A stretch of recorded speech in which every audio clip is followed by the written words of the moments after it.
বন্ধুরা, আজ আমি ঠাকুর শ্রী শ্রী রামকৃষ্ণের কিছু অমৃত কথা পাঠ করব।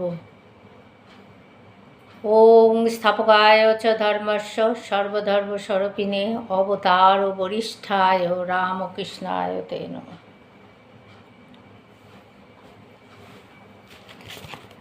রামলাল দাদা বলছেন, ঠাকুর একদিন টাকা মাটি টাকা বিচার করে গঙ্গায় ফেলে দিলেন।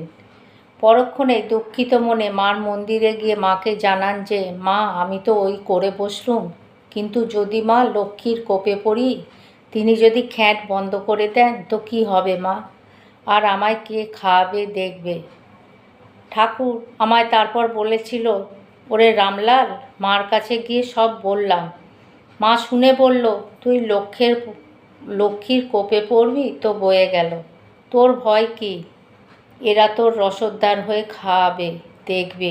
এই বলে মা দেখালেন চারিদিকে মথুর, বলরাম, সুরেন্দ্র, কেশব, আরও কত কে। এরা এক একজন মায়ের চারিদিকে হাততালি দিয়ে বলছে, জয় কালী মহাকাল, জয় শিব মহাকাল। তারপর সকলে একে একে লীন হয়ে গেল। তারপর দেখলাম সব সাদা সাদা চেহারা, তাদের আর দেখা হয়নি। তুই যদি বেঁচে থাকিস তো পরে দেখতে পাবি। ঠাকুরকে একজন জিজ্ঞাসা করেছিলেন, মানুষের ইচ্ছা ও ভগবানের ইচ্ছা কী রূপে জানা যায়? ঠাকুর শুনে বলেছিলেন, মনে করো একজন কাশী যাবে বলে সমস্ত ঠিক করে বসে আছে।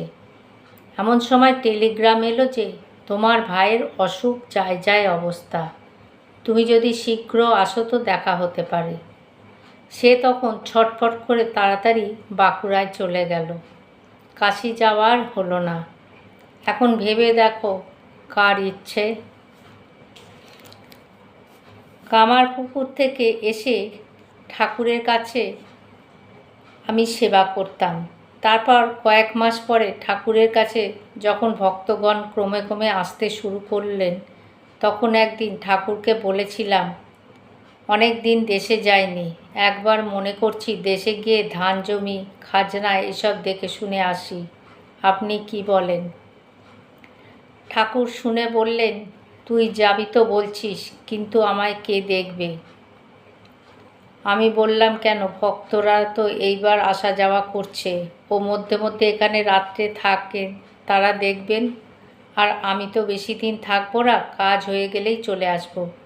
ঠাকুর শুনে বললেন, তা তো আসছে, কিন্তু ওরা কি আমার ধার জানে যে সেবা করবে? তুই যেমন করে করবি তা কি ওরা তেমন করে করতে পারবে? কে জানে বাবু। তারপর দিন সকালে ঠাকুরকে গিয়ে নিয়ে শৌচে গেছি। ঠাকুরের মুখ হাত ধোয়ার পর ফের ঠাকুরকে বললাম, আদেশ করুন, আমি একবার দেশে যাই। তিনি একটু ভেবে বললেন, না, তোর যাওয়া হবে না, মায়ের ইচ্ছা নয় যে আমাকে ফেলে এখন যাস। আমি বললাম, দেশে যাওয়ার জন্য যে প্রস্তুত হয়ে আছি, একবার খাজাঞ্চি মহাশয়ের কাছে গিয়ে ছুটি নিলেই হয়। বন্ধুরা, আজ আমি এখানেই পাঠ শেষ করলাম। জয় ঠাকুর, জয় মা।